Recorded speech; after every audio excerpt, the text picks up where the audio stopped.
لیکن یہاں ایک بات جو بہت بڑی بات ہے وہ یہ کہ وہ تمام کے تمام حضرات جو کہ قادیانی یا احمدی کہلاتے ہیں،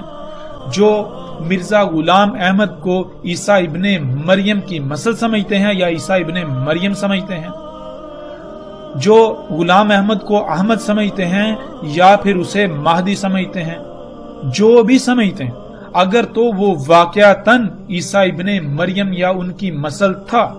تو پھر رسول اللہ صلی اللہ علیہ وآلہ وسلم نے یہ کہا کہ عیسیٰ ابن مریم علیہ السلام جب تک نہیں آئیں گے تب تک دجال زمین پر رہے گا، جب عیسیٰ ابن مریم علیہ السلام آئیں گے تو دجال کا خاتمہ، دجال کا زمین پر ٹھہرنے کا وقت ختم ہو جائے گا۔ تو کیا غلام احمد قادیانی کی موجودگی میں دجال کا قتل ہوا؟ کیا اس کے بعد یا اس کی موجودگی میں دجال کا خاتمہ ہوا؟ اگر بات کی جائے قادیانی حضرات کی، احمدی حضرات کی، غلام احمد کی، تو اس نے تو کہا تھا کہ دجال یہود و نصارہ کے علماء و پادریوں کا نام ہے۔ تو کیا ان یہود و نصارہ کے علماء و پادریوں کا خاتمہ ہو گیا؟ غلام احمد قادیانی کی موت ہوئے بھی دہائیاں گزر چکی، اس کے باوجود دجال تو ویسے کا ویسے موجود ہے۔ یعنی جس کو اس نے دجال قرار دے دیا،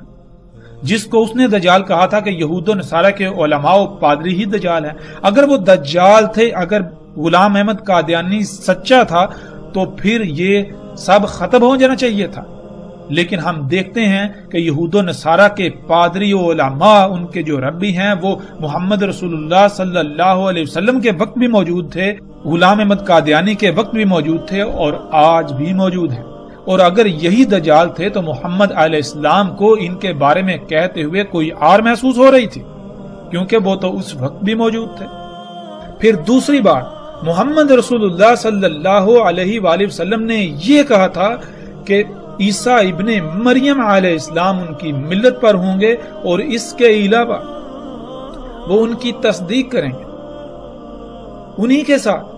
تو آپ غور و فکر کریں کہ کیا غلام احمد قادیانی نے کچھ ایسا کیا،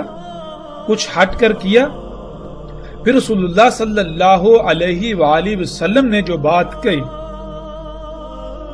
کہ عیسیٰ ابن مریم کے بعد جو ہوگا وہ کیا ہے، وہ ہے سات کا قیام، یعنی دنیا میں انسانوں کا خاتمہ، صرف وہ ہوگا۔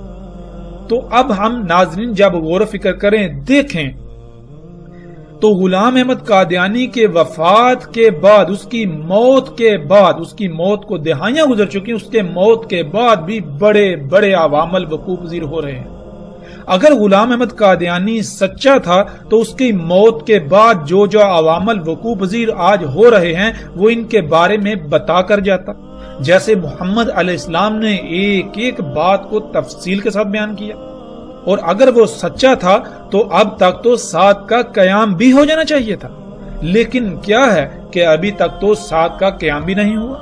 پھر اس کے علاوہ قرآن میں الواقعہ کا ذکر ہے، قرآن میں آسمان کے پھٹ جانے کا ذکر ہے، قرآن میں الحاقہ کا ذکر ہے، قرآن میں القاریہ کا ذکر ہے، قرآن میں اور بہت سارے بڑے بڑے واقعات کا ذکر ہے، لیکن کیا ہے کہ غلام احمد قادیانی نے کسی ایک موضوع پر بھی لب کشائی نہیں کی، انسانیت کی رہنمائی نہیں کی کہ الحاقہ کیا ہے، القاریہ کیا ہے، الواقعہ کیا ہے۔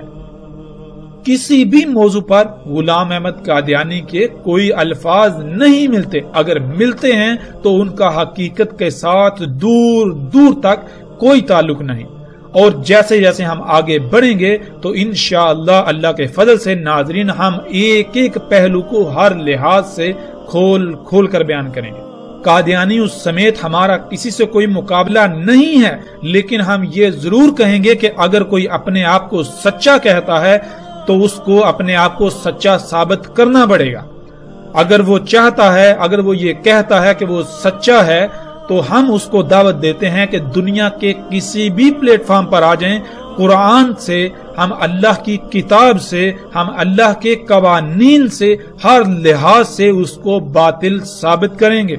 اگر وہ حق پر ہوا تو ہم اس کے حق پر ہونے کی گواہی دیں گے، لیکن اگر ہم نے اسے باطل ثابت کر دیا، اللہ کی کتاب نے، اللہ کی اس کائنات نے، اللہ کے قوانین نے اس کو باطل ثابت کر دیا، تو کیا وہ حق پر ایمان لائیں گے؟ یہ ہمارا چیلنج ہے۔ اور الحمدللہ ہم کسی قسم کے کسی فتوے پر یقین نہیں رکھتے، کسی قسم کے ایسے جھگڑے پر یقین نہیں رکھتے کہ جو منافقین کی علامت ہو۔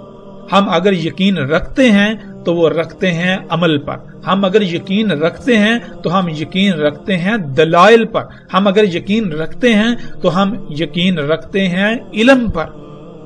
بات ہوگی کھل کر ہوگی، ہر لحاظ سے ہوگی، علم کی بنیاد پر ہوگی۔ ہم سے آپ چاہے لاکھ سوال کریں، کروڑ سوال کریں، ہم کسی سوال کو گھمائیں گے نہیں، کسی سوال کو پھیریں گے نہیں، ہم کسی سوال پر کسی قسم کی محاذ آرائی نہیں کریں گے۔ ہم انتہائی اطمینان اور تسلی سے آپ کی بات سنیں گے، اور انتہائی اطمینان اور تسلی سے ہر لحاظ سے اپنے ہوش و حواس پر قابو رکھتے ہوئے،